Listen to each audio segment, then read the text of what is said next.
It has been said, as the largest democracy in South Asia, India is more like the U.S. than any other country in that region. According to a Chinese newspaper, Global Times, the U.S. is trying to escalate the Sino-Indian standoff. The article said neither India nor China favor a war, but referred to commentaries in the U.S. media calling on Washington to support India to deter and counter China and rally the world against Beijing. So, what is America's position regarding the South Asia? Does the U.S. see a strategic ally in India, or it wants to send a coded message to China about freedom of navigation? Join me here in the studio is Anar Tangan, and also we'll be joined by Prakash Nanda later on from the Institute of Peace and Conflict Studies from New Delhi. So let me start with you, Anar. A Chinese daily, the Global Times, a subsidiary of People's Daily, has accused the U.S. of trying to escalate Sino-Indian standoff and seek strategic benefits. So far, Donald Trump hasn't paid much attention to U.S.-Indian ties. There are divergences on trade and immigrations. Do you think the U.S. is seriously trying to meddle with the China-India conflicts? Well, if you go back to, there was a 2010 white paper, which has not changed, which laid out the strategy that the U.S. had in Asia. And the main part of that strategy was to use India as a doorstop, preventing China's expansion. This has not changed. It's something that appeals to Donald Trump. And certainly, given the situation in Washington right now, he would be desperate to change the conversation that is going on there. Anything to deter, take away the heat from the Russian issue and his lack of ability to push through his domestic agenda. But I don't believe that Donald Trump's administration wants to be too frontal confrontation with China over the border dispute issue on this, especially considering that China has maintained control over Donglang area. Well, what you have is, as usual with Donald Trump, you do not have a fixed policy. You have different voices coming from very, very different areas. Tillerson has repeatedly called to have things settle down. He wants these two giants to come to some sort of terms, which, short of any kind of conflict, which would be bad for business worldwide and for both countries. But then you hear other voices, the Steve Bannons of the world, who would like nothing more to see China engaged in some sort of long-term conflict with one of its neighbors. He whole narrative was about how China and the U.S. would come to military conflict at some point in the future, and enlisting allies like India in this part of this would be an important part of how he sees the world. And if there is a military conflict between China and India over the border, do you think the Americas would really send his soldiers to come to the aid of India? Well, it's very unlikely at this point, given that in the U.S., this has not hit the headlines. This is not a hot button topic. People are not feeling in any way that this was a situation where the U.S. needs to get involved. With more troops already going into Afghanistan and into the Middle East, with uncertainties abounding, it is not the time to start another war on another front. On the other hand, something low level where the U.S. can sit back and watch these two neighbors expend their energies and take away from their economic abilities would, of course, be very, very fine with Donald Trump and his view of America first. So Donald Trump's administration wants to be subtle if it wants to aid India in any way. How do you think China should respond to this?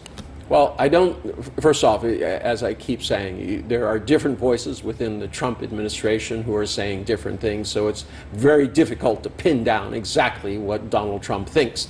Obviously, Steve Bannon and Tillerson are on the opposite ends of this particular dispute. So it's not clear how things will go forward from here. It has not hit obviously has not hit the newspaper pages in the United States simply because it's been monopolized by everything that's going on with the domestic agenda and with Russia. But India wants to cozy up to the United States, obviously. Last month, Indian Prime Minister Narendra Modi met with Trump in Washington, and Trump described the relationship, according to him, as never been stronger, never been better. The apparently jovial tone was in contrast to what has been predicted to be a tough meeting because there are many differences between India and U.S., especially over IPR protection, trade, and immigration. So what is your general assessment of U.S.-India relations, despite many of the obstacles I mentioned? Well, it's very odd. I mean, Modi did not really get anything in return for voicing the support. And if you start looking at the dates of this particular incident between China and India, it was in progress at that point. And Modi had an opportunity to either withdraw his troops or continue. It seems that he is intent on showing the U.S. that he's willing to be the, quote, doorstop to Chinese expansion. But for what benefit? Everybody is scratching their head to understand what the exit strategy is or the long-term goal that India can get from this type of situation. Destabilization will not help India in terms of its growth. There's not going to be any dollars being sent by Washington to Delhi to help with their much-needed infrastructure. On the other hand, China has been holding out an open hand, both on everything from SCO to the Belt and Road Initiative, saying and offering money towards infrastructure, which is badly needed.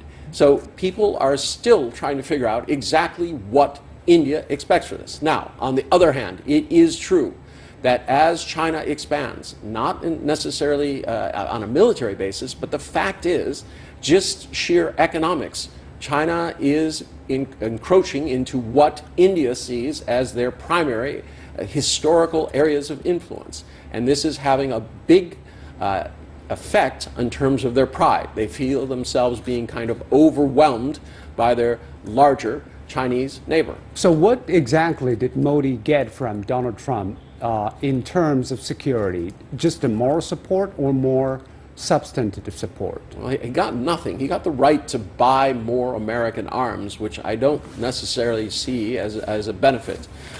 Maybe he does. I mean, right now, India's military situation is a ragtag. They have Russian jets, they have French submarines, they have some American materials, they have stuff from Israel. It's kind of a ragtag collection of things, but they are a very big buyer in the world market. Donald Trump wanted that, he got it, but the question is, why didn't Modi get something?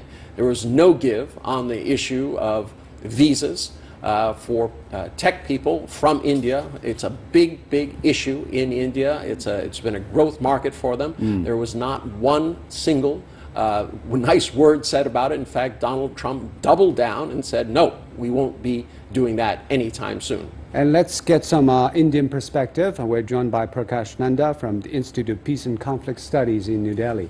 Mr. Nanda, we're talking about India-US relations.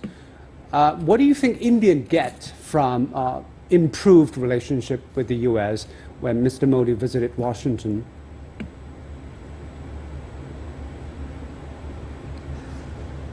You see, when one talks of India and the United States relations, they are in a multi-pronged. You can't straitjacket the relationship strictly in military terms, in the sense that India is one of the largest buyers of the American arms, which factually speaking is not substantial at all.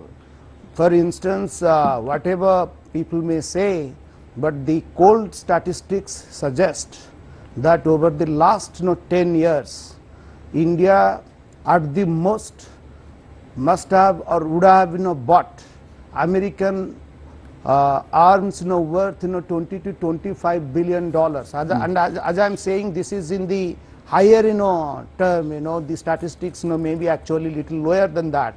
But if India recall, didn't get any concessions from the U.S. on trade, Saudi Arabia, immigration, apart from that military no, my equipment point is deal. that, as I said, the India. Yes, I said that India-US relations are basically can be divided into 5 components in my opinion. One is defense relationship, one is government to government relationship, one is in the relationship between Bangalore and the IT as well as their Silicon Valley, and then one is the Indian students and the American universities.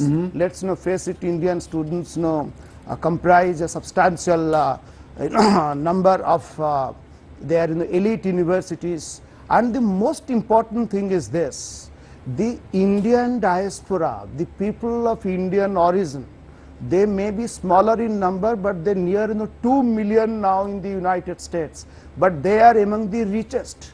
I think according to a latest survey, the Indian Americans happen to be among their largest and richest communities in the United States. But they So haven't obviously they haven't they translated do into have- political leverages in changing Donald Trump's policy regarding immigration and trade, has it?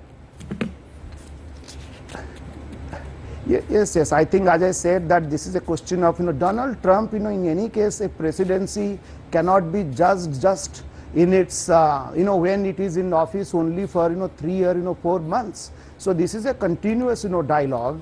And if you ask the Indian government, they say, their spokespersons say that it is not that bad as the situation or the reports do suggest. In fact, only 15 days back, the Americans gave the Indians that concession that when they go to America, in their airports, they will be getting quicker and faster Okay. clearance. So as I said that the IT, it is not a question. It is obviously it is not a zero-sum game. I want to There come are, to the problems, of military course, part of between this, two because sovereign, obviously countries. China and India is now in a standoff or the Yeah, border yeah, yeah. issue. The U.S. offered for India's consideration of the sale of Yeah, yeah. what we call Sea Guardian unmanned aerial system. That's obviously a reconnaissance system. Could this mark the first step of U.S.-India improved military relationship that is eyeing China in this part? Well, I see the reconnaissance planes that you are talking of, they are meant for the Indian Navy. And then when one talks of these reconnaissance planes, so it is not a new development. I think 7-8 years back, India really had their first this thing. So it is a continuation of the process. It has nothing to do with Modi government as such. It is a continuation of the policy that the previous Manmohan Singh government had taken. These reconnaissance planes are not something very, very new. They were there. India had bought them. I think way back in 2012, a couple of them. So now the more numbers have been that conclusion, that deal has been, or there has been agreement to buy more of them. The point is that when one talks of defense, then what the Modi government and there the Americans come in a big way. They want that the American military systems to be produced in India, which is in continuity with Modi's Make in India policy. Well, so in that sense, they are bargaining, like Lockheed. They say that they can manufacture their F-16 planes there in India itself. It is So not India- only meant for India. From India, Okay. they can sell it to India other wants countries. to produce its own weapons in India. Of course, the United States has problem with that. So, NR, what do you make of the nature of U.S.-India military relationship? It's just a purchase of weapons, or there will be step-up cooperation like manufacture of weapons and more strategic cooperation?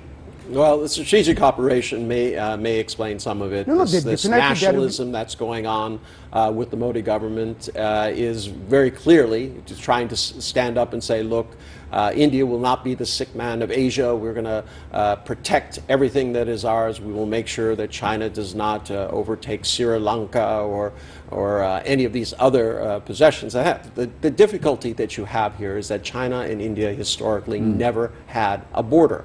And then, because of the vicissitudes of various colonial governments, they suddenly did, and they've been put up against each other. There are no historical precedents. There's only a lot of old paper where it said, here's the line, there's the line, and those are things. So it is difficult. It would be better if these two neighbors were to sit down and figure out what the issue is, rather than turning to a third party who is intent on destabilizing Asia for their own interests. To tap into the old wisdoms of the two old nations. We're running out of time. Thank you very much, Mr. Prakashananda from the Institute of Peace and Conflict Studies, and also N.R. Tongan, our current affairs commentator. And here is my first point.